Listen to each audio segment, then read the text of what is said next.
All right, what's up, everyone? This is a new episode of Sports Harder coming at you on this Wednesday night. We have a lot of great things to update everyone on. I am your host, as always, Maddie Lukewarm Ice, and my co-host for the evening, as always, is Chris the Gorilla Binder.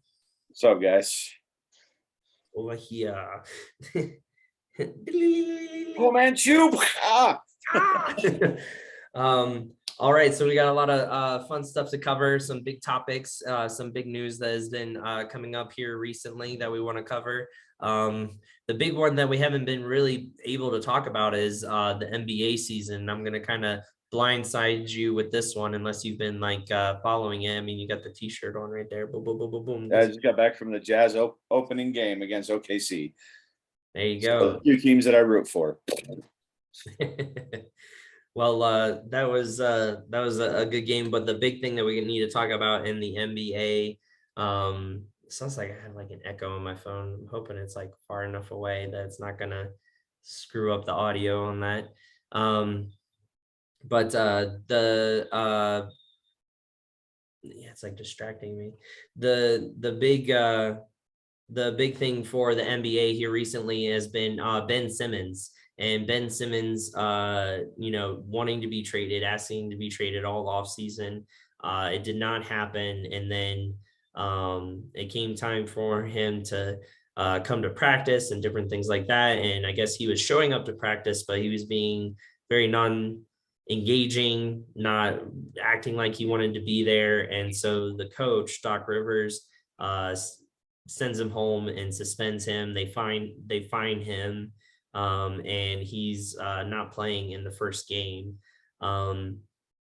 So with Simmons doing all of this and causing all this drama and all these problems, do you think it's downgrading his trade value that other teams are not going to want him now because he's kind of basically throwing a fit?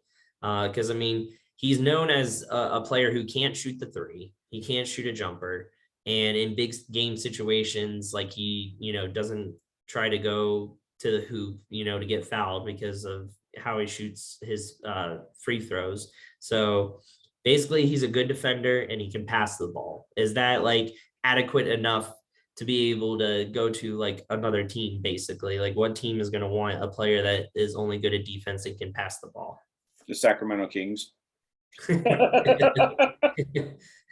A lot of talks have been that maybe the Cleveland Cavaliers would have enough trade value to be able to trade for him as well, because the 76ers are asking for a good amount for him. So, I mean, is it even worth it?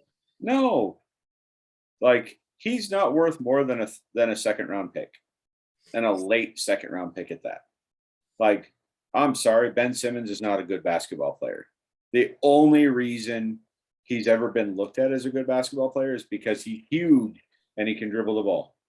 He's 6'10", Yeah. and he's got the ball handling skills of a point guard.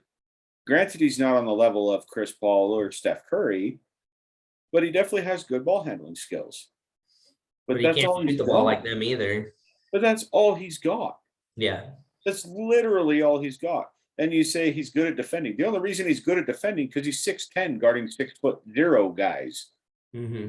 Like, I'm sorry, if I was 6'10" and I could play point guard, you bet your ass I'd be a great defender because I could guard these little guys. Like, but he can't keep up with Steph Curry. He can't keep up with Kyrie Irving. When they get on him, like he can't guard them. They always bring somebody smaller on him or on them because Ben Simmons can't keep up with them. Yeah. So Ben Simmons is not a good basketball player. I don't understand why the dude's even in the NBA. He was shitty in college. Like, I'm just saying it. Like, Yeah. the only reason that people scouted him and people liked him was his size at point guard. It was something different. Well, we've proven something different doesn't constitute wins. Because when, what the hell's the big dude's name? Joel Okafor. Embiid. Oh, Embiid, not Okafor. Yeah. When Embiid was out, they were losing. But when Simmons is out and Embiid's in, they're still winning. Yeah. So it's not Simmons's team. That's Embiid's team. I think they're Well, asking too much for Simmons. yeah, And I think Simmons is too much of a crybaby little bitch to honestly be acting the way that he is, because he's not that good. He yeah, never will be. yeah. So I mean, excuse me. I'm not in the NBA Yeah. and I can shoot the ball better than he can. Yeah. Dan Patrick was saying that on Fox Sports 1 this morning when I was driving to work. He said he could shoot the ball better than Ben Simmons. That's Um, funny yeah. because I know I can. I'm actually a 3-point shooter, like I was all through high school. And I'm not bad at it. I'm not NBA level. I'm not even college level Yeah. 3-point shooter. Like I'm not that consistent. But I mean, I was known to put up about 20 points a game. There you go. Well, I mean, it's interesting that you mentioned Joel Embiid. He was asked about Ben Simmons after Simmons got suspended and kicked out of practice that game, and he said, "I don't want to have anything to do with that man anymore." He said, I don't care what he does." Yeah. So He called him a Embiid is his crybaby teammates are bitch. done with him. You Embiid called him a crybaby bitch. It was funny as hell. know. Yeah, so I mean, it's one of those things where even his teammates are done with him. I don't see how anyone's going to want to trade for him. I almost feel like he's putting his career down the toilet. Like, he's taking a deuce and he's watching it instead of flushing it away. I'm always going to use that reference now. But But he is a deuce that needs to be flushed. I'm sorry. Like that's something I would say straight to his face. I don't care how big he is. He's not a good basketball player. He's yeah. not. Yeah, I have a feeling that it'll get to a point where he just loses money on the season. The team just keeps on finding him, and if he does come to a game, the fans are just gonna boo him. So his own fans, like the 76ers fans, will boo him. So I mean, Absolutely. there's no point in him playing. So I doubt he'll even play this season, or he'll get to a point of his contract where he's let go. Like breach of contract, because like he's not playing. Like if he doesn't show up, then he'll have a breach of contract, and then they'll just be like, okay, well, we're letting you go because you're not fulfilling your contract. But So then he wouldn't be able to sign with another team either. yeah, exactly. So he's basically just killing his career in a sense. Like he's causing his own death. So He kills his career every time he tries to put up a 3-pointer. this is true. I'm And so sorry. the other player that I want to mention real quick too is Kyrie Irving, as you mentioned before.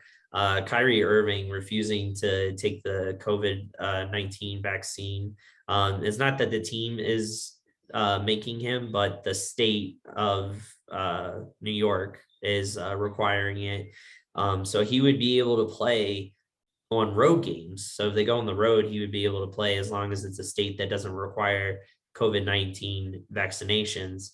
Um, and he said that in a way, people are reading it as that he is willing to retire if he needs to, because he has done his research and he has looked into it, and he has decided that he is not going to take the COVID-19 vaccine. So with his trade value as well, maybe if the Brooklyn Nets try to trade him away, because the Brooklyn Nets still have a stacked team, whether they have Kyrie Irving or not, they would still be the NBA Finals favorites. So what do you think the likelihood of him maybe being on another team as well, or do you think he'll just play all road games? He won't even play all road games because like he can't play any games in California Yeah. because California did the same thing. If you like, Andrew Wiggins was going through the same thing, saying he didn't want to get it, and then he got told by Golden State that fine, you're just not going to play. Like you won't play Yeah. at all. Yeah. And he was like, well, okay, I kind of want to play. I don't want to make money, so I'm going to get the shot. Yeah. I don't think Kyrie has anything else to prove. We all know he's probably one of the best ball handlers to ever enter the league. He's an amazing shooter. He's an amazing scorer. He's never been a great passer. He's never been a Jason Kidd or John Stockton, but the guy could score like none other, and he has, I think, best ball handling skills is between him Steph Curry and Chris Paul, like for all time. Like just the way that they can handle the ball it's magical to watch. But I don't think he's going to play for another team because all the teams are going to require it at some point or another. I Well, think he he's going to said slide it. he's like a voice for uh the silent or whatever. Like he's saying he's the voice for the people who can't speak for themselves, like standing up for the people that don't want to take the vaccine, basically, is what he's No, saying. he's not. He's trying to act like he's a hero, but he's not. He's an idiot.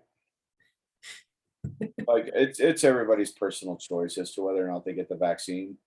But I'm sorry, if your job tells you get the vaccine, my job told me get the vaccine, or you no longer have a job. At that point, I had a choice to make. Yeah. Do I keep my job and support my family and keep bringing in money, or do I stand my ground over this vaccine that, like, honestly, there hasn't been any bad things that have happened on the Pfizer. The Moderna, however, did have some bad side effects, but it was still only in like 2% of the people that actually got the vaccine. Yeah. Like, yes, I get it's personal choice, but your choice is going to your choice has consequences, no matter which way you go with it. You get the shot, there's a possibility you get sick. It happens. You don't get the shot, guess what? You don't have a job anymore because it's actually like a federal mandate now. It was an executive order by Joe Biden, our great and trusty president, that any company with over 100 employees has to get the shot. Like they have to mandate that the shot or offer an exemption.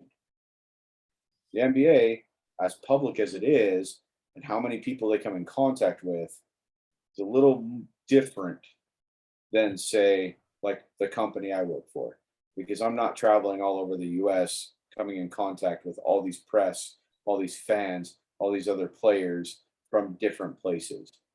I come in contact with people that I work with. That's it. And my company requires it. Yeah. I, So I got a shot. do you think this is going to be like the downfall? Like he's just going to dig his heels in, or do you think he'll just eventually give in and just get the shot? I think he'll either eventually get the shot or he will retire because they won't let him play. It's not something that's ever going to go away. It's just as predominant as getting like your measles, mumps, and rubella shot, the MMR shot when you're a kid. Yeah. You get your uh, hepatitis C or hepatitis B shot when you're a kid. You have to do it to go to school. Yeah. Like this isn't something that's ever going to go away. Like I don't ever see it going away. So it's going to come down to, dude, either get the shot or don't play in the NBA. But that being Yeah. said, has Kyrie done enough to be in the NBA Hall of Fame? No, not in my opinion. He's only won one NBA title, and that was under the shadow of LeBron. So, and that was only because LeBron went there. So he decided to come back. So I don't think so. Fair. So he would retire without the Hall of Fame honor.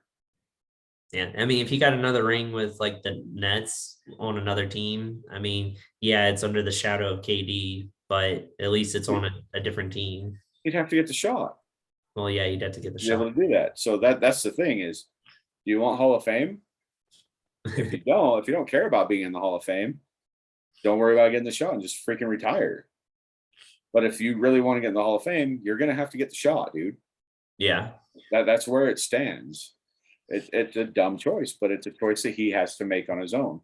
And no amount of him digging his heels in is going to change the fact that eventually he's going to have to get the shot or retire. Yeah. Well, it'll be interesting to see what eventually he decides to do, if he's going to dig his heels in and actually like stick with it and try to be this martyr that he's trying to make himself out to be, or if he'll just get the shot and continue to play. Because he's also said on the other hand, oh yeah, like, I really love the game. And so I don't want to walk away from it. But he's also said like, oh, I'm being the voice of the voiceless. And so he goes back and forth between it. So we'll see what he actually ends up deciding to do. But I think both him and Ben Simmons are causing enough drama to kind of lower their trade stock. I don't think people are as interested in either of them now with all the outside of basketball stuff that they've been doing. And see, Kyrie Irving, teams will always be interested in Kyrie Irving because he's that good. But if he's unwilling to get the shot, that completely diminishes his trade stock. He has no trade stock at that point Yeah. because teams are like, well, if you don't want to get it now, let's just say I trade for you and you don't want to get it then I can't play you. Like, why did I just waste all that trade value on you? So he has nothing. I'm just throwing it out there. Like, Yeah. and the whole martyr and hero fall on the sword bullshit, that's just for him to get attention. That's all it is. Yeah. I'm the voice of the voiceless. No, dude, you're trying to be a martyr on a cause that there shouldn't be a martyr. The only way that a martyr actually happens in COVID is, oh, I don't want to get the shot, and oh, I got COVID and I'm dead now. Like, you didn't accomplish anything but proving that the shot was probably what you should have done. Yeah. Yeah, no, that's understandable. Well, Sorry, let's I'm very highly tense about that one. no, it's fair enough. That's what's good about the podcast is being able to share our passion and intensities with certain topics. Before we get into the other big news in the NFL, we'll start off with the MLB and go over the scores real quick. I just gotta call it. I just gotta call it. Didn't I tell you the Braves were gonna beat the shit out of the Dodgers? I said well, it's not it's over not yet. over yet. It's not over yet. Yeah. But yeah, that game, the Braves won 9-2. So now they're up in the series 3-1. I'll let you talk about how that series has been going so far because the first two games that the Braves won, they won from walk-offs that were kind of crazy. They were kind of on errors on the Dodgers' part. I'm actually gonna go blow my nose real quick, so I'm gonna let you take over real quick while I do that and talk about this series and how it's been going so far. It's been going how I said it was gonna go. That's really all it was like the Braves really stepped up. They're showing the reason that they're there. They're showing that the Dodgers aren't unbeatable. Yeah, the first three games were all really close games. The Braves barely snuck out the first two wins. The Dodgers barely snuck out the third game win, sorry. But then the Braves showed up and they demolished the Dodgers this time. And Matt should be back now.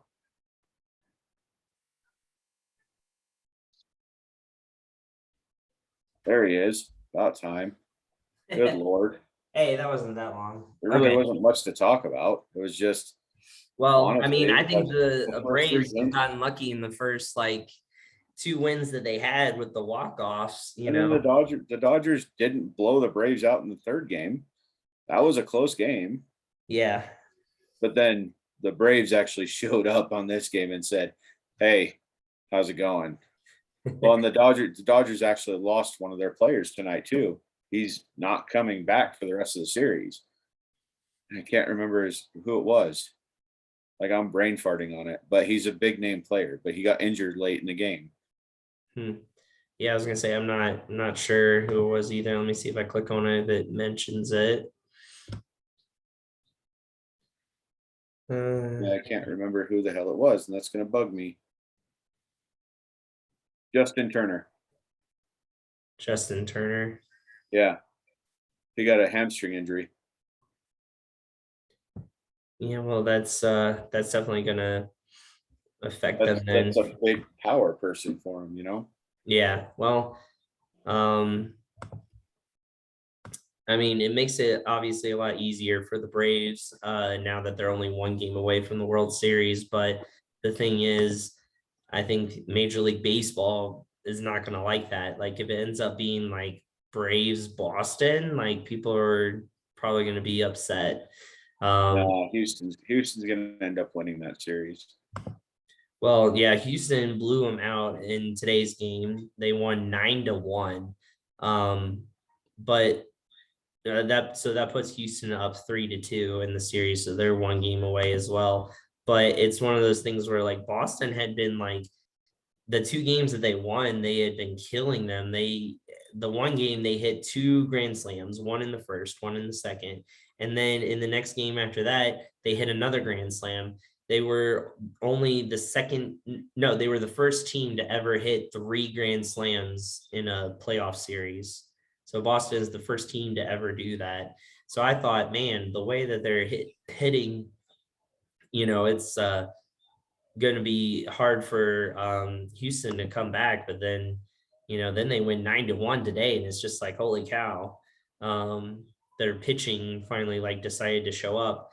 But is their pitching going to be able to show up for one more game, or is it going to go the whole 7 games?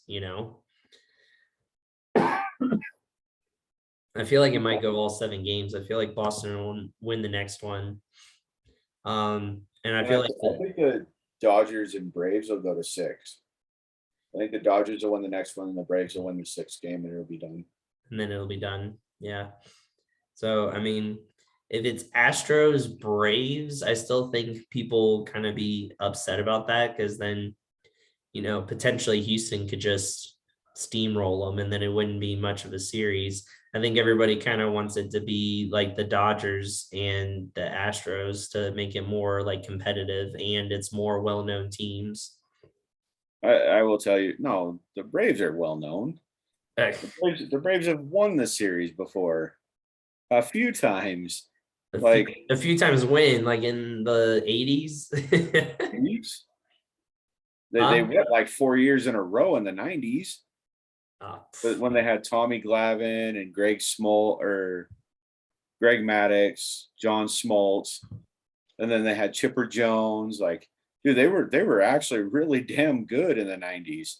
And then they were good in the early 2000s as well. But I would love to see the Braves go because then it's not a big market team that's there to win like Boston and the Dodgers or the Yankees. It's not one of them big market teams that oh, really have to like. Atlanta has 3 World Series titles: Yeah, 1914, 1957, and 1995. yeah, It's not a very good track record. The last one was 1995. I mean, come on. yeah. It's time for them to win one. Time for them to win one, huh? I'm rooting for Atlanta all the way, man. I was rooting for Chicago, the Yeah. White Sox, and then they lost. So I told you, I was like, I'm rooting for Atlanta all the way because they're the underdog team, even though they are like a damn good team. Houston wouldn't steamroll them. Their pitching is solid. Their hitting is solid. It's not Boston level. They're not going to hit 3 freaking grand slams against Houston, but Houston's not going to steamroll them. Dude, they just proved that they could hit 9 runs against one of the best pitching bullpens that exist in MLB today. Like, We'll that see. pitching rotation for the Dodgers is sickening. We'll see. Atlanta's known for some choke cities. Yeah, a little So bit. so the Falcons prove that. Yeah, but that's the Falcons. That's not the Braves. The problem with the Falcons is their football. So you get a lead, you can just cakewalk and kill clock. In baseball, you still have to face that next batter until you get all 3 outs. Yeah, it's very true. I mean, they had a chance to go to the series last year and they blew it. So I mean, we'll see. No, they got steamrolled. They got fucking steamrolled by the Dodgers last year. That wasn't even fun. They're actually making it a series this year. Yeah, so we'll definitely see with that. Shoot, one thing that I forgot to bring up that I always like to talk about and bring up. before we get into the NFL, because obviously the NFL takes up a lot of our time. No, we're already a half hour in, man. Oh, you want me to just skip over it then? No, you're fine. I'm just like, this is nice because it's not all NFL. Like we're actually a half hour in talking about other sports. Yeah, that's very Even though some of our fans have said that they don't want us listen to talking that. about baseball Yeah. and NBA, they'd rather just hear about football. Oh well, this is called sports harder, not football harder. So Uh, so the other thing I wanted to bring up and what I always like to go over is obviously the college football rankings. And I was close. You can attest that I messaged you what I thought the rankings would be, and I was like, I think this is how it'll shape up because Georgia, Cincinnati, Alabama, and Oklahoma. yeah, but I got 3 and 4 wrong. So they put Oklahoma 3 and then Alabama 4. So I thought it would be flop like switched. So right now it's like you said, number 1 Georgia, number 2 Cincinnati, number 3 Oklahoma, and number 4 Alabama. Where's Michigan? Michigan is 6th. Ohio Okay. State is 5. What's 5? Ohio State. What? Yep. So Ohio State got beat by Oregon. They should not even be close to the top 10. They got beat by Oregon. we'll see. Michigan's got to play Ohio State. That's going to be the big factor. I'm hoping Michigan stomps. How is Ohio State higher ranked than Michigan? Michigan has not lost a game, and Ohio State lost to Oregon, a team that they should have steamrolled. Like, not just steamrolled, they should have flushed that deuce. Yeah. Had to. Had to do it. It had to be done. But anyways, yeah, Iowa lost to what, Purdue, I think it was. Purdue. And So I told you that was a trap game for them. yeah, I said, like, if they get by Purdue, I could see them going all the way into the college playoff, the football playoff, CFP. But I told you that like Purdue usually has Iowa's number. Like, yeah, Iowa blew their chance. they're done. They're definitely not going to be able to get in now. They dropped all But the way Ohio to State's 11. still in the top 5. Yeah. Let's see. So yeah, I mean that's basically, there's not too many others that have a chance. I think Ohio State and Michigan are like the only 2 that maybe still have a chance to get in, because Michigan, if they're able to beat Ohio State and who else do they have to play? I think they have to play Penn State, don't they? Penn State and Michigan State. Yeah, because Michigan State hasn't lost either, and they're ranked 9th. I don't think Penn State's lost either. No, they have. They're 5-1. Oh, okay. But I know going into this last weekend, they hadn't lost, so they lost this week then. yeah, so Penn State at 5-1, which I think is funny that Penn State is ranked higher than Michigan State, even though Michigan State hasn't lost. So yeah, like Ohio State being ranked higher than Michigan. Yeah. It's a joke. So we'll see. I've said it for weeks now. If Michigan is able to win out, they'll get in, because they'll have beaten Ohio State and Penn State and Michigan State, and those are all top 10 like ranked teams. So if they can win out, they'll get in. Yeah. I think they'll get in over Oklahoma, because Oklahoma is just not good. I know they have their freshman quarterback in there, Williams, now, but he actually looks good. Yeah, that defense just is not. Their defense is not that good. They give up too many points.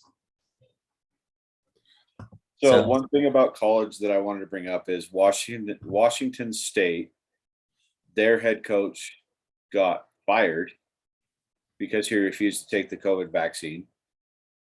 They terminated. Yeah. And then this is Ed Orgeron's last year as the LSU head coach. Well, they already let him go. He already said that he would step down after the game that they had just played. So I'm pretty sure Oh, he's so he already did out. step down? I thought he was going to finish out the season. I think he's already out as far as I know, but I could be wrong. Let me look really quick. But yeah, LSU's coach being let go. He had that one good year with Burrow, and then basically now they're just like, okay, bye.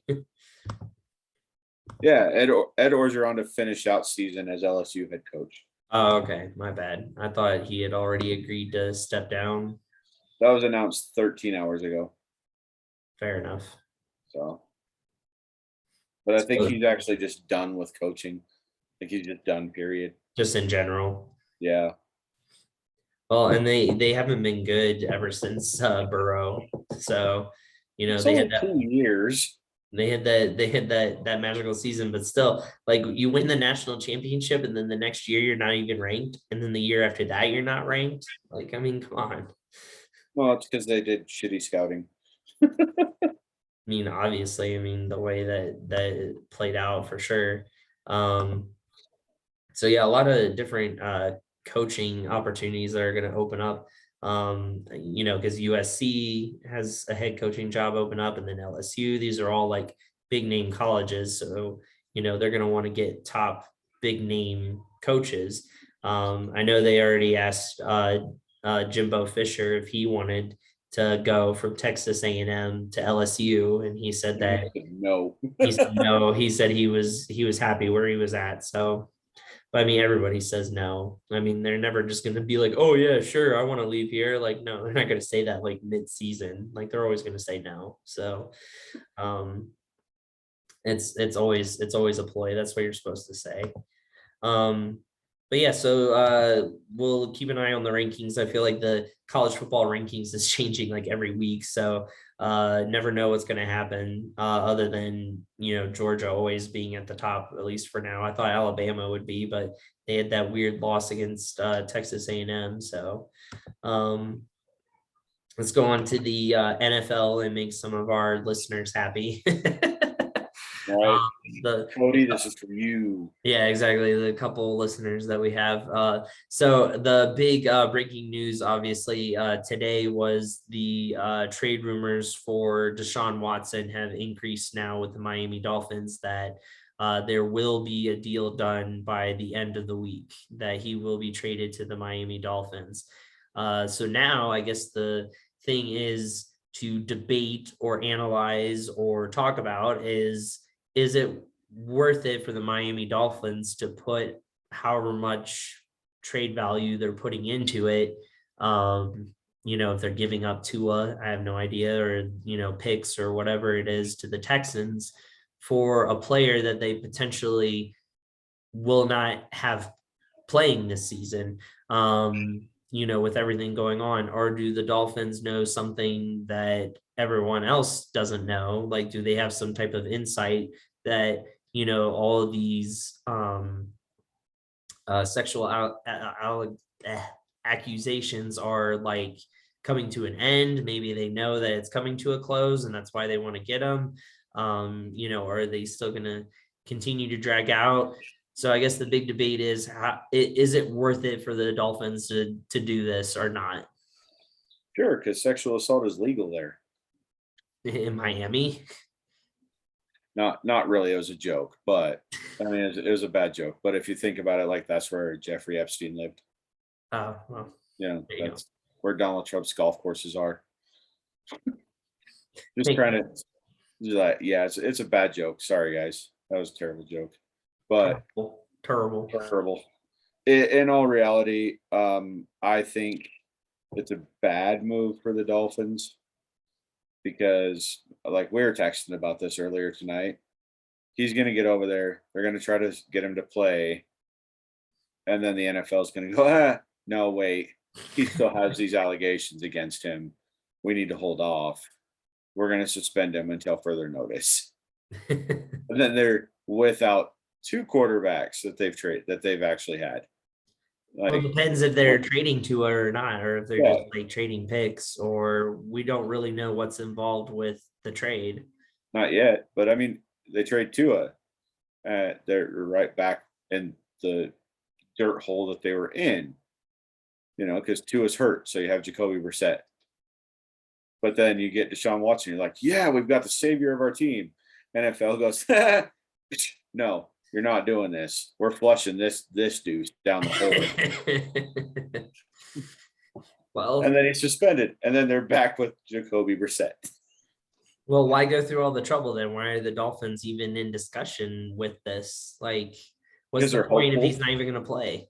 They're hopeful that they can get him to play. They're hopeful that the only reason the Texans aren't playing him is because he refuses to play for the Texans. Which right now that is, he's active. Like the He's NFL active. has not suspended him. But I think if he tried to go in and play, they would. What's the point? What's the point of the NFL waiting for him to try then? Why not just go ahead and slap it on him? I don't know. It's dumb. Because I mean, are they trying to help other teams by, not suspending him so the trade can happen? And then as soon as the trade happens, like you said, they just put the suspension on him after that to be like, hey, well, we just wanted to wait until he got traded so we could, get that all taken care of. And then now we're going to do it. Like it just seems kind of odd. I think what it is they don't want to hurt the Texans more than the Texans are already hurting themselves. Well, yeah. I mean, that's that's true in that sense. And I think the Dolphins have a good shot at getting the number one pick. So, like, if the Dolphins get the number one pick and they're trading a first round pick, then the Texans all of a sudden have the number one pick. That's true, but I mean, they would still have like a top 2 or 3 pick the way they're playing right now. So Yeah. So I think it's pretty guaranteed they're going to be in the top 5, but they have a good possibility of being number 1. Yeah. Depending on what the Lions right now and Jacksonville beat them. Yeah, that's very true. So I mean, it's I was proud. I will say I was proud that the Raiders beat the Dolphins until Jacksonville beat the Dolphins, and I was like, well, that win was pointless. Well, the Dolphins had such high hopes with the way that they played last year. Obviously, they almost made the playoffs. They were looking good, especially with their defense. They had a lot of takeaways and everything, but then this year it's kind of been falling apart for them with such high expectations. So I feel like they're kind of doing a desperate move here with trying to get Deshaun Watson and to try to trade for him. Even if they're like, oh, well, if he doesn't play this year, he could play next year and we still have like a future. I just think it's hard for any player, no matter what position you play at, to sit out a whole year and then try to go back into it. I just think it's always a recipe for disaster. Le'Veon Bell tried to do it and he never came back the same. Like he was awesome before he did that 1 year wait out, and then he came back and was just not the same. And he is now the 3rd string running back for the Baltimore Ravens. For the Ravens, yeah, exactly. Technically, he's the 6th string running back. Yeah, because of all the other ones that were injured, yeah. Yeah. Like technically he wouldn't even be on the team if the running backs didn't get injured. Yeah. He is a 3rd string running back behind Latavius Murray and a rookie.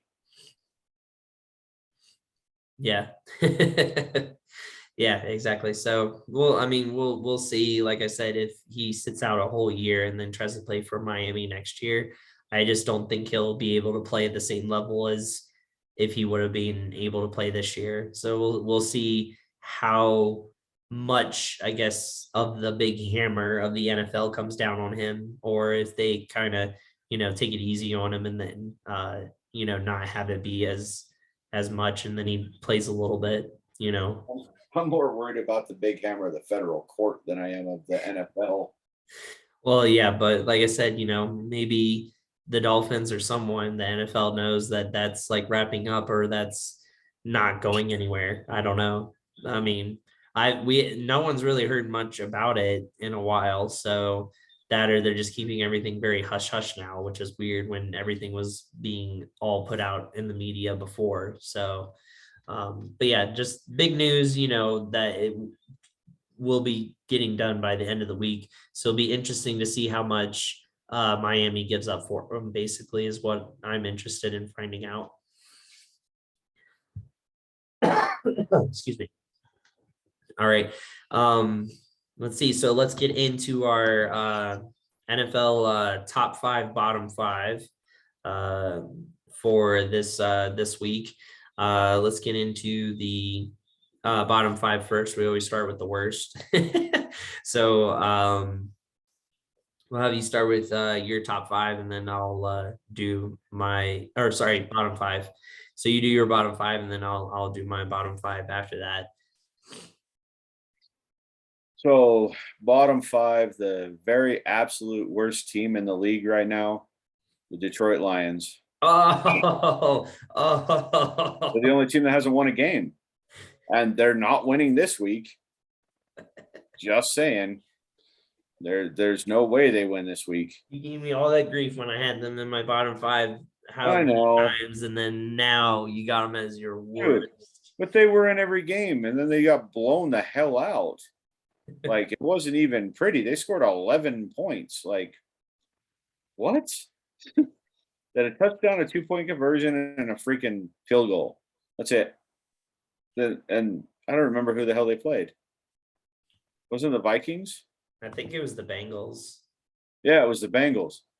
Just beat the hell out of them. They scored like 35 points on them. Yeah, they did. It was terrible. But yeah, no, they're the only team left without a win. So I have to put them at number 5, at the worst team in the league. Next up, number 4, Miami Dolphins. You lost to the Jacksonville Jaguars. You do not deserve any kind of credit. The only reason you're not the bottom team is because you've actually won a game. That's it. If you had not won a game all season, you would be the bottom team below the Lions because you lost to the Jacksonville Jaguars. Like, terrible. Oh. Terrible. I said that a lot.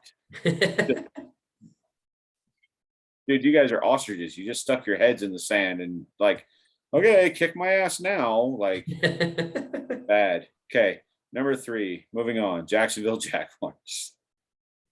Because yeah, they beat the Miami Dolphins. They haven't beat anybody.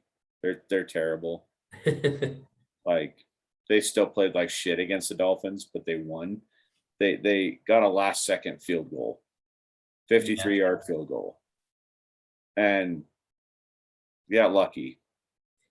Honestly, like, that game, I think the Dolphins should have just stomped the hell out of them, but they didn't.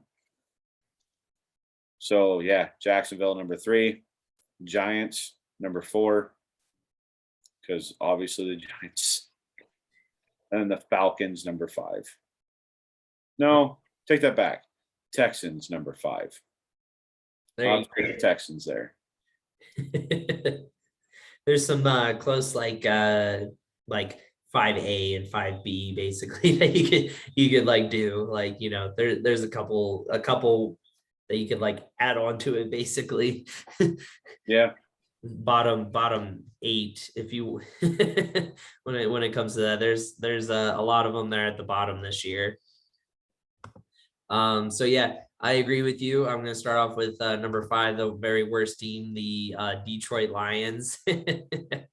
And giving me all that shiz all the time, but I called it.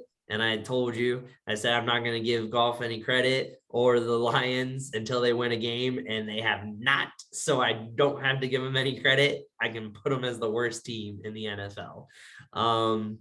After that, the second worst team in the NFL, I'm going to have to say the Texans. The Texans, man, like, and even with like trying to do this trade and everything, like, just awful. Like, I just don't like how they're doing anything with their organization right now. So yeah, Texans, second worst team. Miami Dolphins, I'm going to put them at number 3. They, again, like you said, awful, and they're trying to do a trade with the Texans, and it doesn't even make any sense to do the trade if you can't even play them. So they're desperate, and they're desperate enough because they're down there so badly. Four, I'm gonna put the Jacksonville Jaguars, like you said, even though they just got a win. It was at a last second field goal. They really shouldn't have won. And then number five, I'll put the New York Giants, excuse me, as well, because excuse me, they've like lost all their wide receivers. They lost their running back. Like their quarterback is getting beat to hell. And I don't even think he's gonna be their starting quarterback next year. So yeah, definitely the New York Giants. But if I had like a five like A and B, it would be like the Falcons and the Jets. Like Yep, they're right there. They're right there on the cusp of the bottom five. yeah, they're right there. It really is like a crowded bottom five, basically. It's a crowded house. I have a small issue. I really have to pee. Okay, well go pee, my man. You gotta do your Go ahead and thing. do your top five. Oh, I get to do my top five while you're peeing. Okay. But then you can't argue about the what I pick. So I think I'm gonna wait on that. So while he's waiting on that, I'm actually gonna talk while we're waiting on him, actually. I'm gonna talk about Zach Ertz getting traded from the Philadelphia Eagles to the Arizona Cardinals. I read a meme the other day where it was like, oh yeah, I went to sleep with like a losing record, woke up with a winning record, undefeated record. And Zach Ertz is just another weapon for Murray to be able to stamp his MVP run for this year. I really think his veteran presence is really going to help them. And you know, what's his name, that the coach for the Arizona Cardinals, Kingsbury, Cliff Kingsbury. Yeah, he is basically like photocopying what Sean McVay did when they went to the Super Bowl. He's like literally getting the right people, the right veterans, and the right people to be able to put Murray in a successful situation to be able to go to the Super Bowl. Now, do I think the Arizona Cardinals have gotten lucky with some of their games and that's why they're undefeated? Yes. But you have to get lucky with some of your games in the NFL sometimes. It's hard to win games. You're not always going to just blow teams out of the water. You're not always just going to be a dominant team every single game. So I believe in what Kingsbury is doing is a photocopy of Sean McVay. And I feel like he used what he did as a recipe for success. And he's doing it well. I mean, he's trading and getting people for good deals. They didn't really trade a lot to get Zach Ertz. And this gives Zach Ertz another chance to be able to be on a winning team with a good quarterback. When they went to the Super Bowl with the Philadelphia Eagles, they had Carson Wentz the first part during his MVP run. And then after that, it was Nick Foles. Obviously, that took him to the promised land in the playoffs, but he had a young quarterback that had the winning season during the regular season. So I feel like the Cardinals are doing everything that they need to do to be successful. So while you were gone, I basically talked about the Zach Ertz trade because I didn't want to do my top five without you doing your classic faces or arguing about who I put in my top five. So I wanted to wait on that. So I talked about the Zach Ertz trade and basically said it was like, Kingsbury is doing like a photocopy of Sean McVay and his recipe for success when the Rams went to the Super Bowl. He's doing the exact same thing with the Arizona Cardinals right now. And they're going all in with a lot of these players that they're bringing in. And I think these players want to play for Kingsbury because like Sean McVay, he's a young coach and, they like the young, like energetic, like, wanting to get in there and like, do plays with them. Like, like I'm going to get in there and like, get sacks with you or do drills with you or whatever, like Sean McVay does. So I think they want to play for a coach like that. And so I think that's why the Cardinals are getting all these like free agents and trading the right type of picks and things to be able to get these players to bring in to basically stamp the approval for Murray to get his MVP award for this year, because I really feel like it's kind of one-way track for him right now. So no, I mean, he's not in no, the lead for that. no, like the team's winning, yes, but he's not even in like the top 5 for passing stats right now.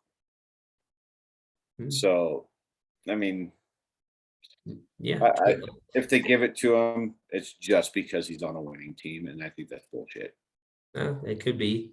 And like I said, I feel like a lot of the wins that the Cardinals have gotten this year have been lucky, and they haven't really A played few, a not a tight lot. team until the Rams. I mean, they did destroy the Rams, but I feel like in a playoff situation, maybe the Rams could be better prepared to be able to stop them and do what's needed.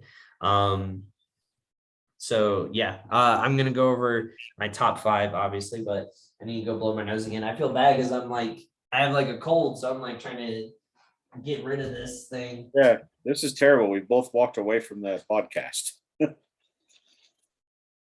His top 5 is going to be terrible. Just saying. Like, I mean, he might have some valid points on some of them. But he just puts them in the wrong order. Wish you would understand how the order works, you know. But it is painful for him this year because he has to put the Cardinals at number 1 just because they're the best team in the league and they're in his division. So it makes it painful for his heart. Understand that he's getting old and his heart hurts a little bit. It does. You are correct. Well, you missed all that I was saying. I know. You'll go back. But yeah, so top 5. Number, let me look at here. Number 5, as I'm looking at the records as of right now. It's kind of hard for me to put some of the teams in here just because of how the games have been going. I want to, but I don't want to. It's like number 5. I feel like I got to give some love to the Ravens, just with their record and the way that they've been playing.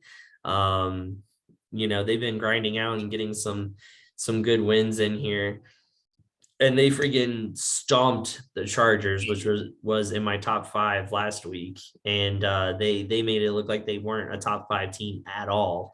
So give some love to the Ravens. I'll put them at number 5. Number 4, I'll still put the Tampa Bay Buccaneers. I still like how they're playing, and Brady is still stomping on some teams here. So we'll see when their secondary has to go up against like a really good offense, though, like when the Rams played against them basically, and then the Rams like tore their secondary apart. Number 3, I'm gonna put my Rams. They I think are still doing good. Yes, they beat up on the Giants, like everybody's beating up on the Giants. So am I overly Dude, they benched Matt impressed? Stafford. Huh? They benched Matt Stafford in the 3rd quarter because they were beating him so bad. Yeah, they did. So, am I thoroughly impressed with that? Not really, because it's the Giants, but it's good to get confident builder. Confidence is key in the NFL as well. So I think if you get your swagger and you get that going, that helps. Number 2, last week I had the Bills, but the Bills, lost to the Titans. That was a good game, though.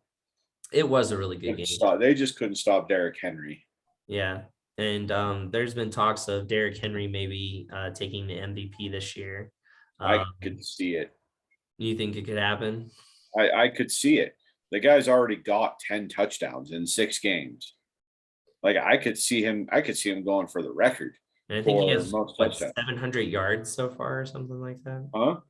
Doesn't he have like 700 yards or something like that I already? think he's more than that. Yeah, he's got a lot of rushing yards obviously already too. Man, it's hard. Everybody wants me to put the Cowboys there, but the Cowboys, I'm still not like set on. I'm still not on that bandwagon yet.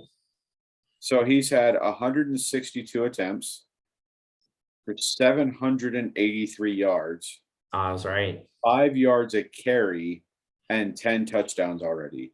The only team that has held him under 100 yards was week 1, the Arizona Cardinals. The Cardinals, yeah. But that's when Chandler Jones had 4 sacks.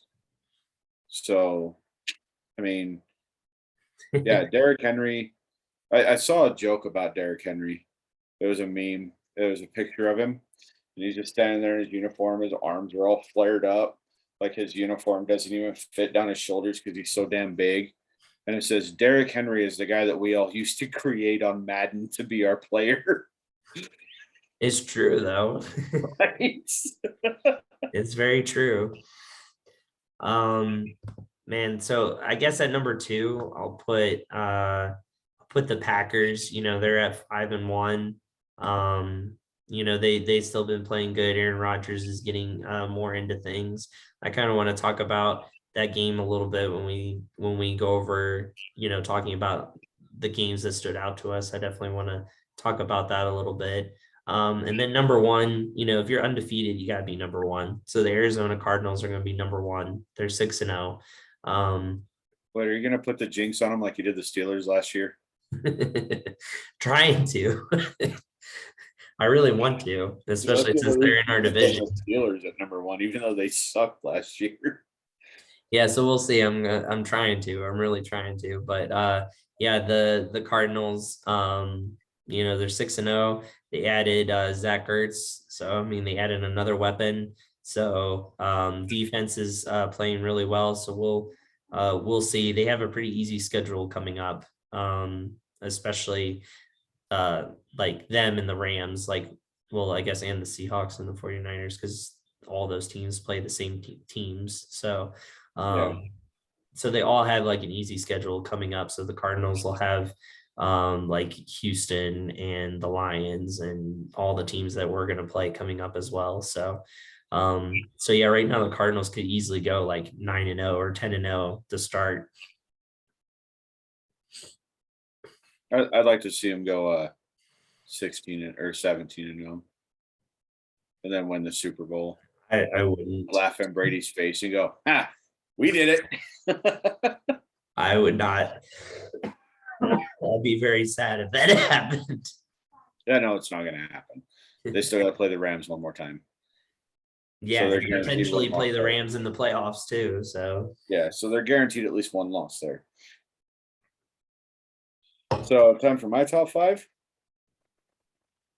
Here, go, good sir. Number 5, I'm putting Tampa. Kind of dropped them down a little bit.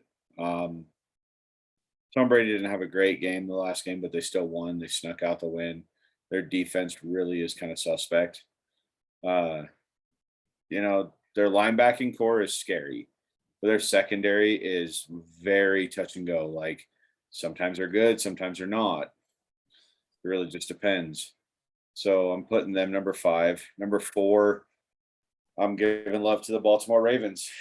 It's like they lost to the Raiders in week 1, and they've been on an absolute tear since. Yeah, a couple of their games have been super close. They've already had 3 overtime games this year. Yeah. But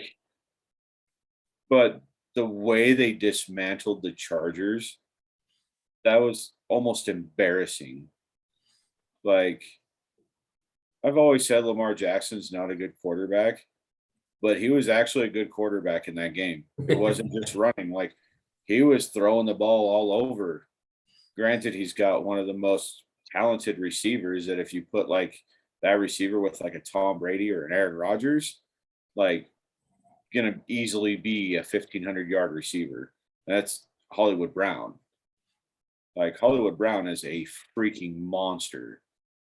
Yeah, Mark Andrews is a good tight end too. Yeah, Mark Andrews is amazing. Justin Tucker is the god of kickers. Like he's gonna go down as the greatest kicker to ever play the game because he is the most accurate, and now he owns the record for the longest. Yeah, which was 2 yards farther than Matt Prater. Matt Prater's record was 64 yards. There was like four guys that had kicked a 63-yarder. But the Ravens have really shown resilience. Even though Lamar Jackson is not a great quarterback, they've really shown resilience, and they've been able to fight through adversity and put together games. And they're on a 5-game win streak now. Yeah. Like, and being able to dismantle the Chargers the way they did shows that they're going to be a playoff team. They're going to be a tough team to beat. So, Super Bowl team, probably not. Tough team to beat, yeah. Number 3, I actually put the Packers. So ours are a little different, not much. All the same teams, but just in a different order. Yeah. I think the Packers still have something to prove on defense. Like, I don't think their defense is that great, but they did just get Jalen Smith from the Cowboys when they released him. And now the Texans released Whitney Merciless, the defensive lineman, and he's going to the Packers. So they're getting free agents for nothing. They're not having to trade for these guys. These guys want to come play for the Packers. So I think their defense is definitely starting to get better, and it'll be even better when Kevin King and Jair Alexander can come back. Right now they're playing with secondary. They're their third and fourth freaking corners. Then number 2, I put the Rams, just because they are still dominant. The only team they've lost to is the undefeated team. They've dominated every other game that they've been in. They've made it look easy. Matt Stafford is definitely 100 times better than Jared Goff. Look at the records. It kind of proves it. You gave Stafford a real team around him, and look what he's doing. And Stafford has turned Cup into the number 1 receiver in the NFL right now. Not just that, Stafford's the number 5 quarterback in the NFL as far as yards. Like, number 5. Yeah. He's doing great. And number 1, have to put Arizona. Because they've snuck out a couple wins, but they're a tough team. They proved it with the Rams. They really are a tough team. And I could see them going deep in the playoffs. I don't think they're going to make it to the Super Bowl, but I did say that they're going to win the division. Yeah, you did say that. Yeah. I really think that that's still going to stand. It is a strong possibility that will happen. So, we shall see, though. I'm hoping the Rams can sneak it out, or I don't know. It's going to be hard because, the number 1 seeds are only going to be the teams with the top records, that get buys. And I would hate to see the Rams only lose like a couple games and have to be a wild card. Only one team gets a bye. Oh, only one team gets a bye. I thought it was from both NFC and AFC. Oh, yeah. One from each side gets a bye. Yeah. The best record in both sides gets a bye. That's it. Yep. That's what I was saying. So it would suck to have the Rams be in there and have to play the wild card weekend just because they only have like 2 or 3 losses. Like, that would be terrible. So we'll see. It's a strong possibility that that's the way it's going to play out, though. I hope not. And it would be nice to have home field advantage. But yeah, so just to talk about a couple games real quick that kind of stood out to us over the weekend, and then we can get into our picks of the week. I don't know why it's stuck in my mind so much, but Aaron Rodgers, man, in the Bears, like, they were playing in Chicago, and he rushes for that touchdown. Yeah. And he tells the crowd, "I still own you. I own you. I still own you." Do you know why he did that? Yeah, he said some old lady was flipping him off, so he got mad and said it. Well, he did the discount double check as soon as he rushed. Yeah. And then he looks up, and this lady was like double birding him, dude. Yeah. Like, they straight she double birded him. So he looks straight at her and says, "I still own you. I still own you. Yeah. I still thought it was pretty savage. Like that took some cojones. I really think he just does not care what he does anymore. Like he really is just like flying by the seat of his pants, man. He does not give two F's about anything. Like he's like, I'm just gonna make this last year with the Packers like the craziest, funnest it can be, I guess. I don't know. Like he really just does not care. Like it's pretty messed up that he was telling fans that he owns them. Like that's messed up, whether fans are giving you the double bird or not. Like that's messed up. He wasn't saying he owned the fans. He was saying he still owns Chicago because in his entire career, Chicago has only beat him 5 times. Yeah, yeah. And they play twice a year. Yeah, he's Chicago like, Bears have only beat Aaron Rodgers 5 times. He has beat them 42. This was 43 times. still, that's just I don't know. It just stood out to me. I was just like, man, that takes a lot of cojones to like to say that in that moment and everything, and especially knowing that the camera is like right on you, and so it's gonna like pick it up. I know there's a lot of mixed feelings. There was some analysts that liked it and they were like, oh, he's so passionate, he's all in, so no one can question his motive for this year. And then there was some analysts that were just like, yeah, that was a little like crossing the line. I don't think he should have said that type of thing. So a lot of mixed bag feelings about him doing that. I want to correct myself because I said 42 and I was like, Yeah. that's 20 years. That doesn't sound right. He's 21-5 against the Bears in 26 regular season games. 21-5, yeah. He's thrown for 6,000 yards and 57 touchdowns against the Bears. Oh my gosh. The Bears. That's great. But yeah, that was one game that kind of stood out to me. And then the other game that stood out to me was the Cardinals Browns game. Freaking Nick Chubb's already out. And then Kareem Hunt goes down with a non-contact injury. He's going to be out for weeks. And then Baker Mayfield freaking gets sacked while he's trying to run away, and he freaking lands on his arm like so awkwardly, and it looked like he like dislocated his shoulder or something like that, and they like popped it back in place or did whatever, and he went back into the game. But then after the game, like during the press conference, he had his arm in a sling, and he's got to play on Thursday. He's got to play tomorrow night. Nope, they've already announced that they're starting Case Keenum.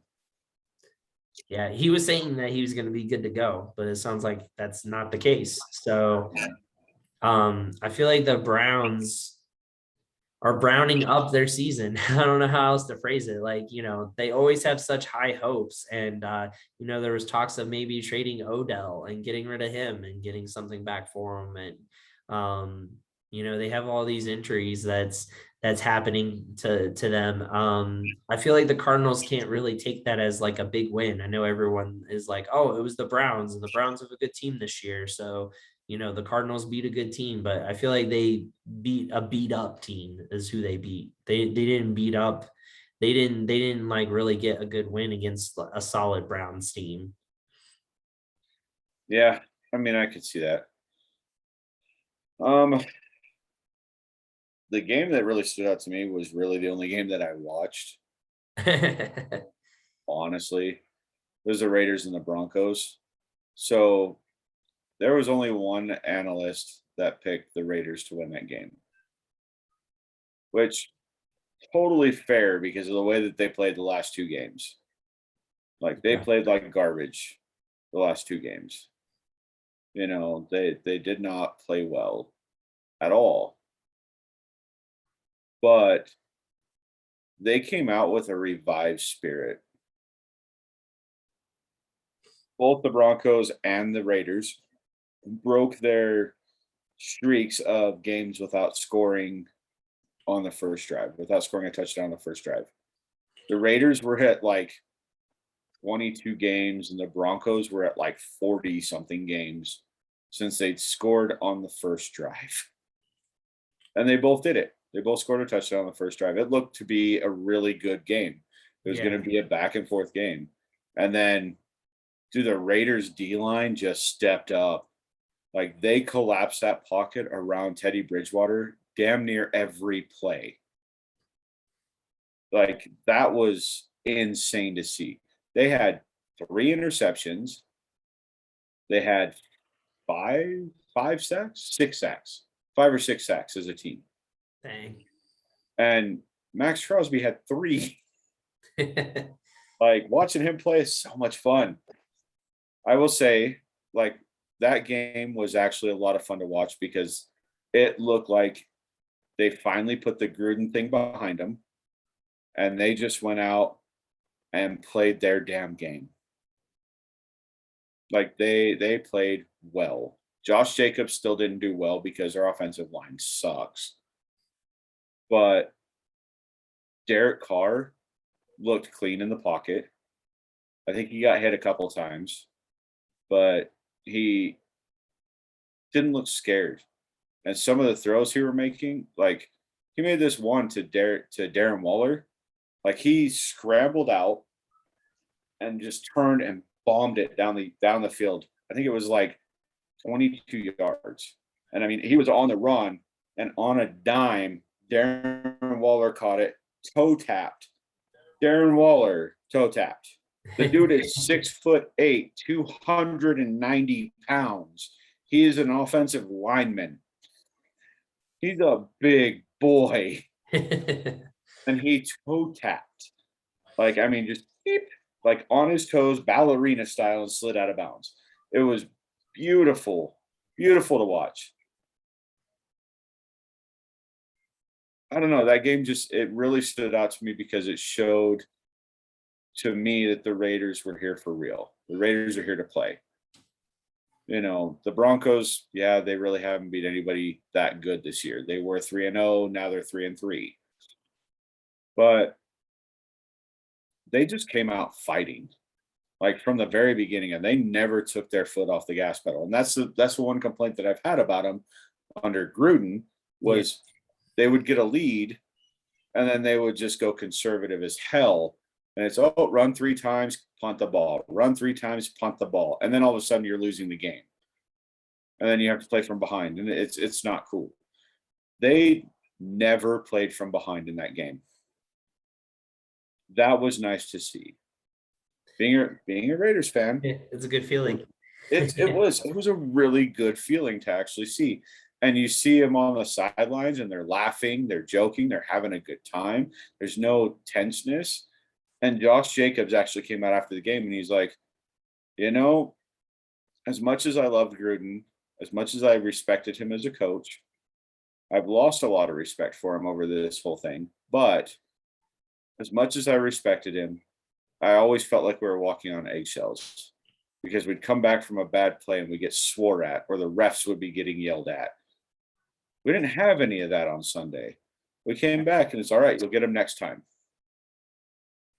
And he said it was a much better feeling, a much cleaner feeling on the sideline.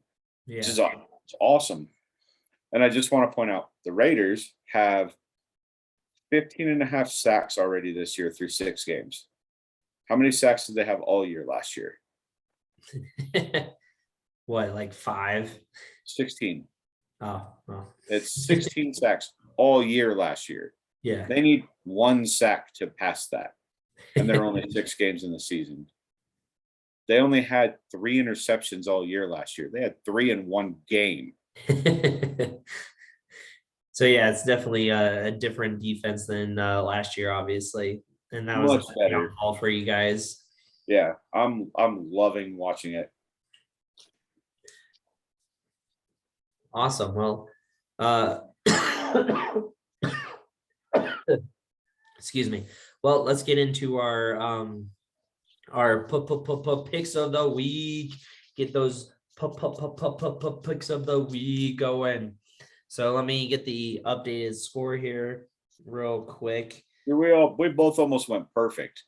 Yeah, I am 74-29. You are 71-32. So hopefully this will reconnect real quick. All right. So the I hate, when, first game of the week. I hate when it does that. It says that it's like trying to reconnect just because I went, just because I minimized it to be able to go. Mine says you're done recording. Oh, that's dumb. Okay, disconnect. So let me that's like I literally took like 2 seconds to look at that. Yeah, I've got all the games in order, so I'll just run them. So there we go.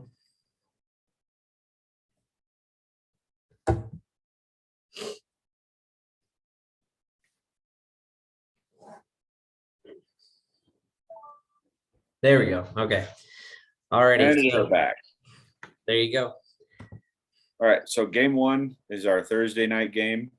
It is the Cleveland Browns versus the Denver Donkeys.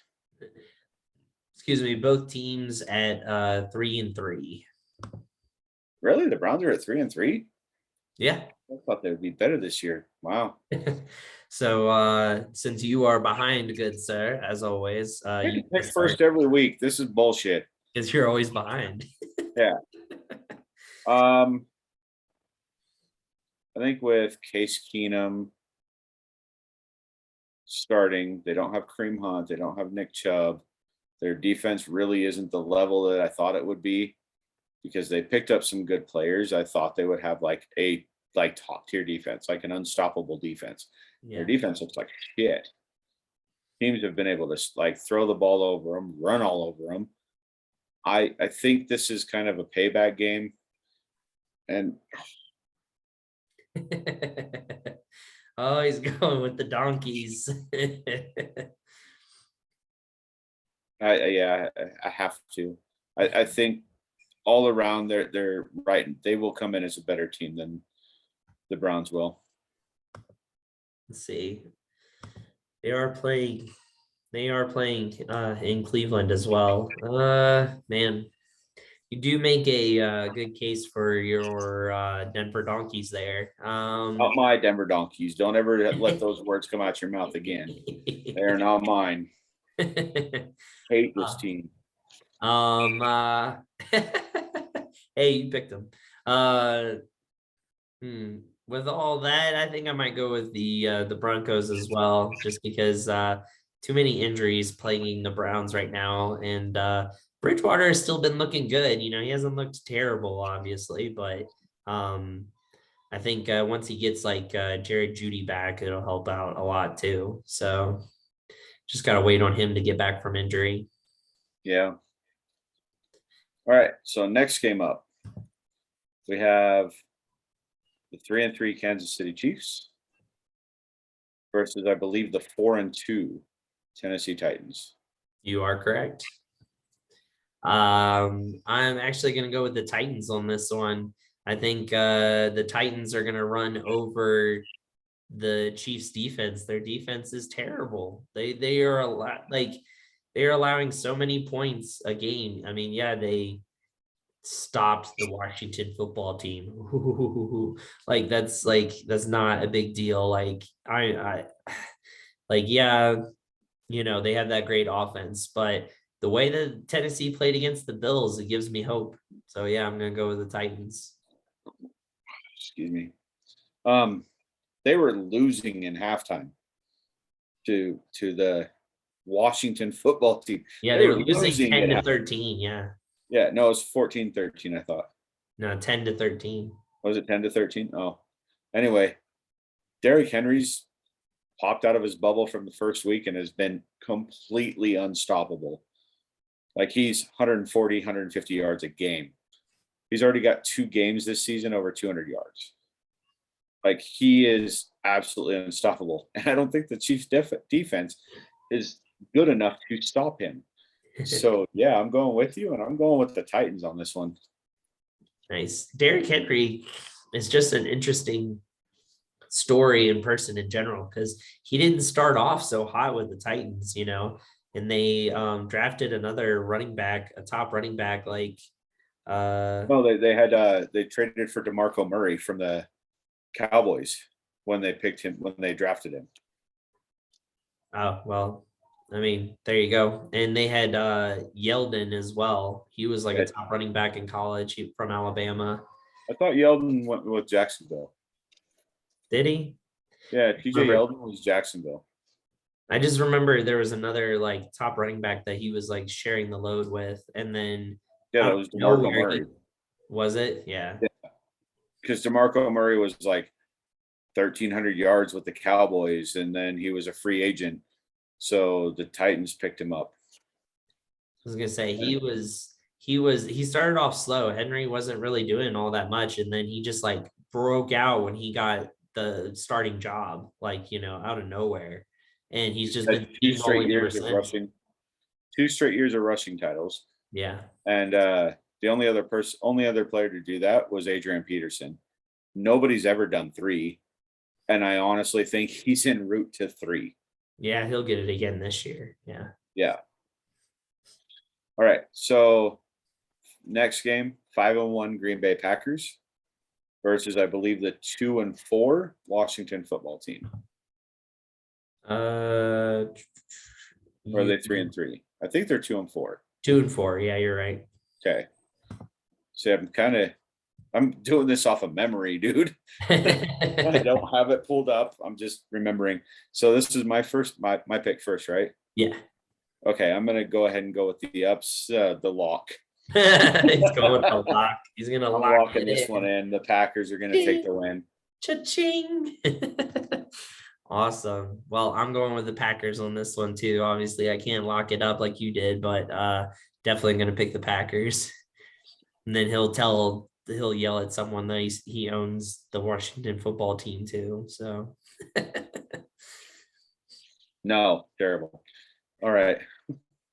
So the next game we have the 5-1 Ravens and the 4-2 Bengals. Awesome.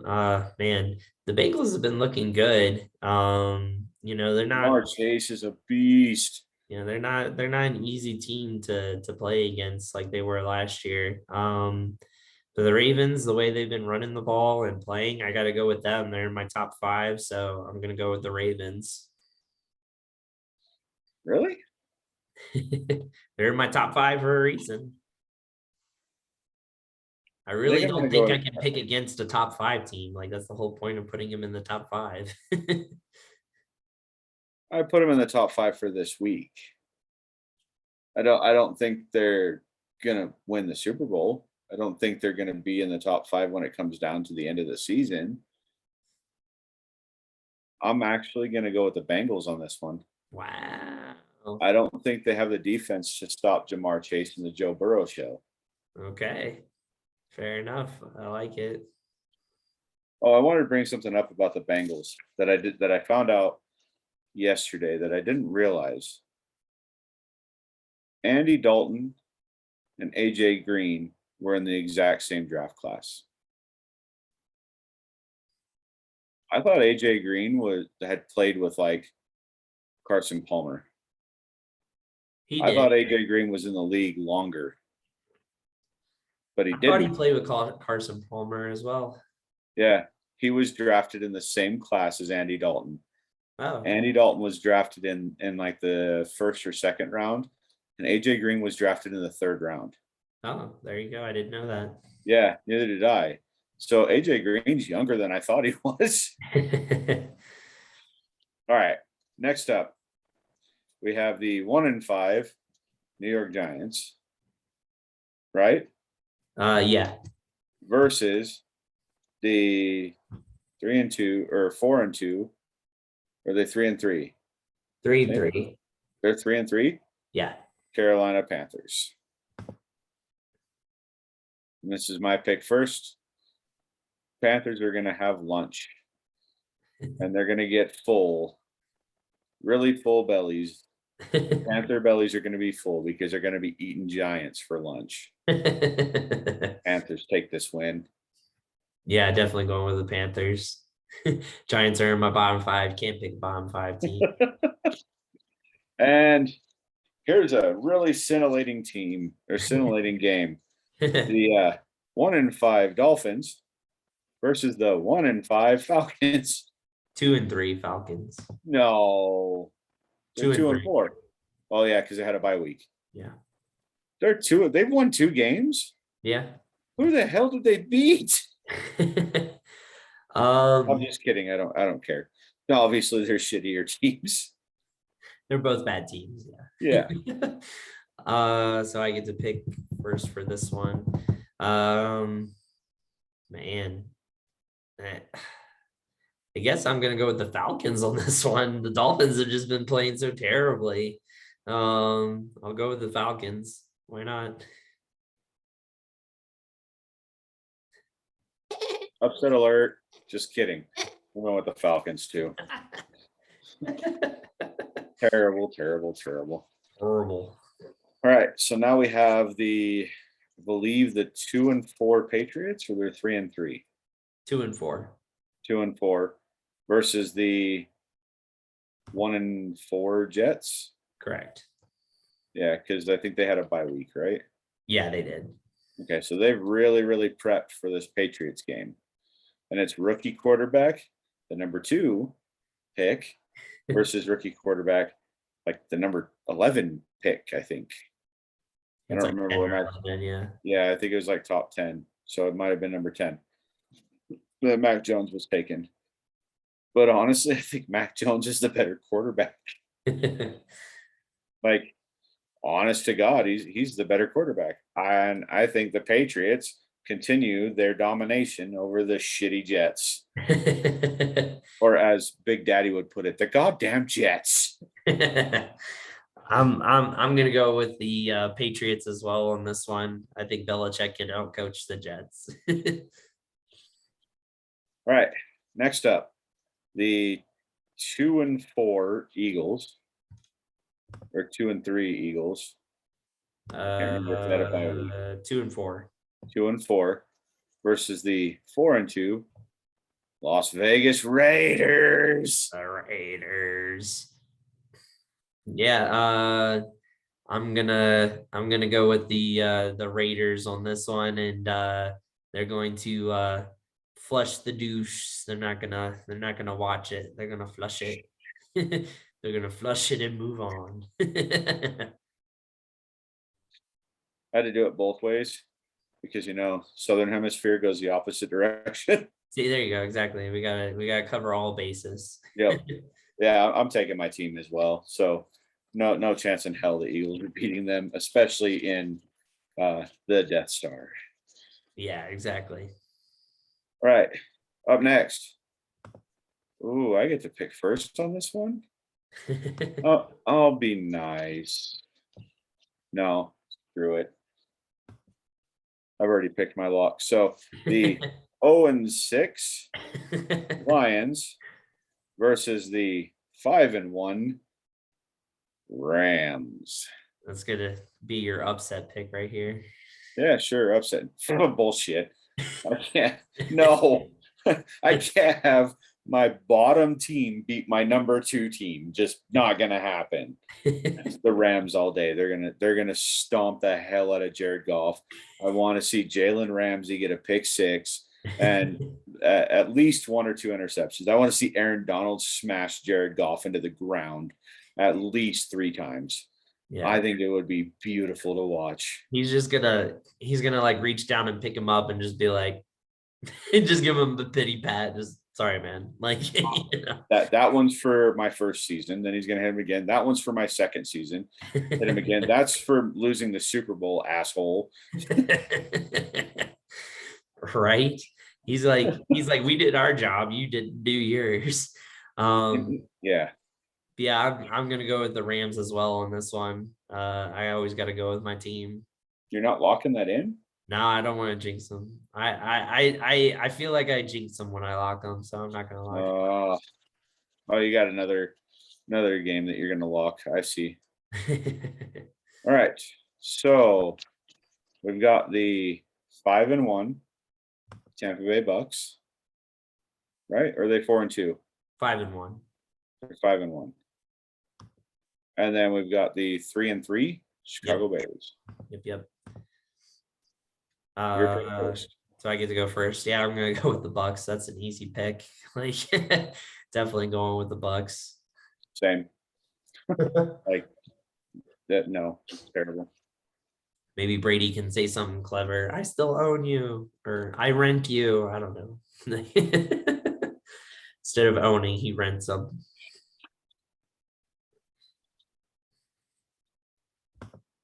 All right.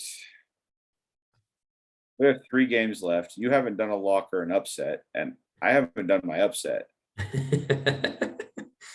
So this is going to be fun because I could pick my lock or my upset as your lock. I mean, potentially, I We're guess. picking the opposite teams. That's a 4-point swing right there, bud. That is, yeah. All right. So let's go. 1-4 Texans. So I think they had a bye week last week. 1-5. 1-5. And then the 6-0 Arizona Cardinals. Yep. I pick Yeah. Cardinals. Duh. And this is going to be your lock, isn't it? And I'm gonna lock it in. I'm gonna go with the Cardinals. I don't care if I jinx them or not. Like I'm going with the Cardinals, and I'm gonna lock it in. 6-0, baby.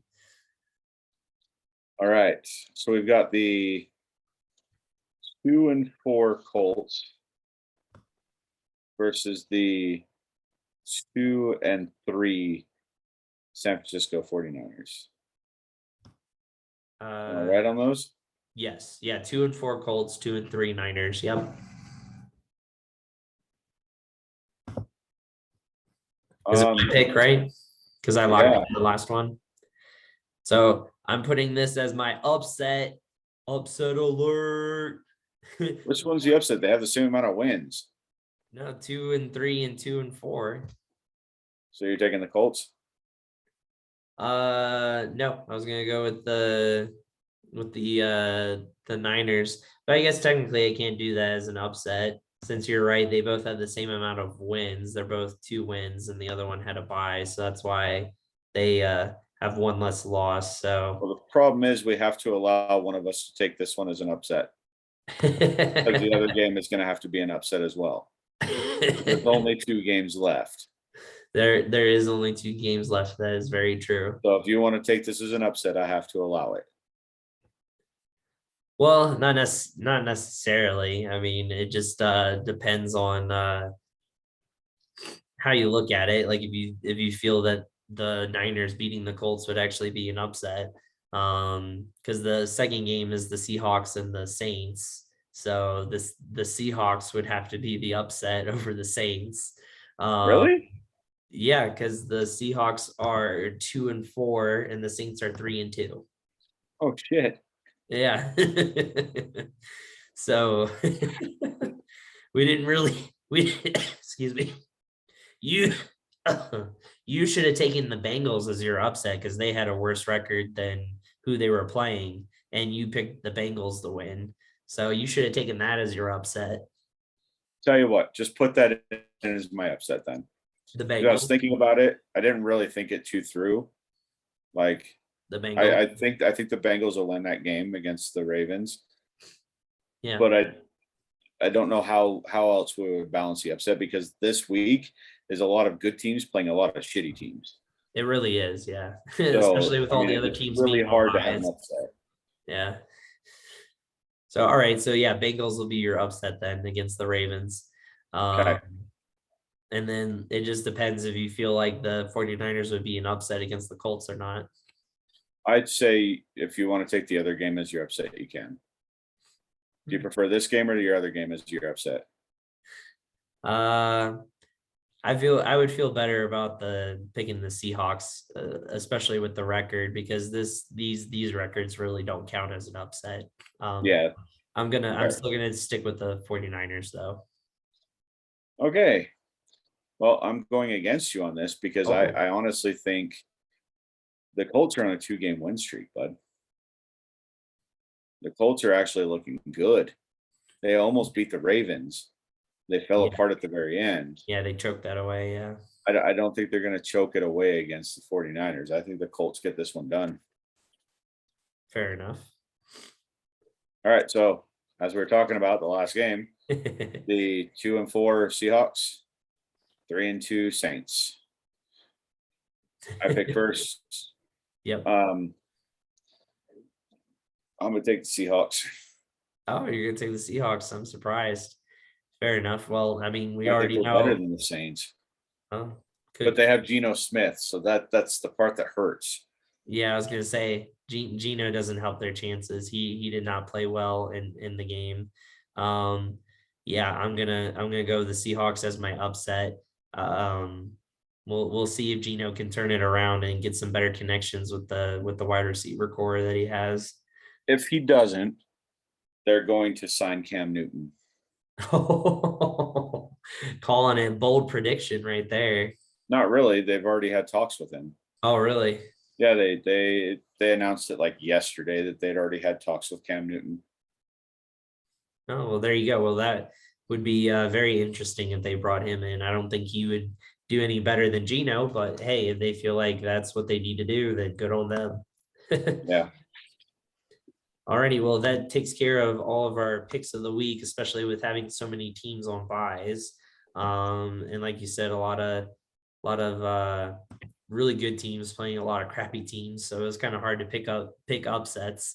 I didn't say crappy. Huh? I didn't say crappy. Oh, okay. Well, I said shitty. Flush in the toilet, shitty. Well, Useless. as always, we appreciate the listens. We appreciate shares and likes and comments and anything that you guys as listeners can do to contribute. We always like and we always do shout outs and stuff like that. As always, follow us on or listen to us on Spotify, Apple Podcast, Anchor. Of course, you can catch us here on YouTube with our video with our pretty faces. So always like and subscribe for YouTube as well. And then of course we always end the show with our for the beautiful beard. Your beautiful beard, yeah. Our awesome hashtag that we always end it with. Hashtag Earl Thomas, still not signed. Hashtag. Hashtag Earl Thomas still not signed. We're gonna have to like change it if like Ben Simmons or like Kyrie don't go anywhere. No, because Kyrie still not signed. No, because always been an NFL player. I started with Jadeveon Clowney. Now it turned to Earl Thomas when Jadeveon Clowney got signed by the Titans last year, and it's been Earl Thomas since. That's true. At some point we gotta call it good though, and then just be like, I don't know, hashtag Cam Newton still not signed. I don't know. Like we're gonna have to change it at some point because I think after a while it's like, okay, well he's not coming back, so then we got to move on to somebody else. The thing is, he just needs to announce his retirement, and then we'll stop. That is true. I guess still gotta wait for that. And then see if the Seahawks put them in their Hall of Fame or whatever for being in the Legion of Boom or not. All right. He won't be in the Seahawks Hall of Fame because when he rolled off the field, he was flipping off Pete Carroll. They don't care. They're just like, hey, that's part of it. That's part of who he is. We don't care. That's right. The Seattle way. Well, as always, we appreciate it. We love you guys, and we'll have a brand spanking new episode next week, as always. And until then, we will catch you guys on the flip side. Later. Peace. Oh, I'm gonna stretch. Peace.